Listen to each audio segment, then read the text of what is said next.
This is the kitchen as it exists today, now that Dennis has done all the cabinets. Of course, the refrigerator has changed. We have a little open area for the toaster. His cabinets look nice.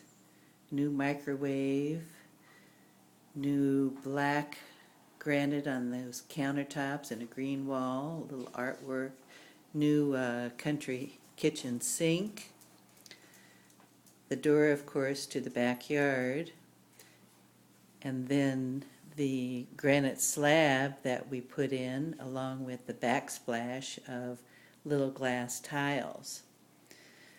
Now, on the outside, where we have the barbecue now, we also have the benches that Dennis made, so we have a little place to sit down and read or have our morning coffee. So again, here's the kitchen from the other perspective.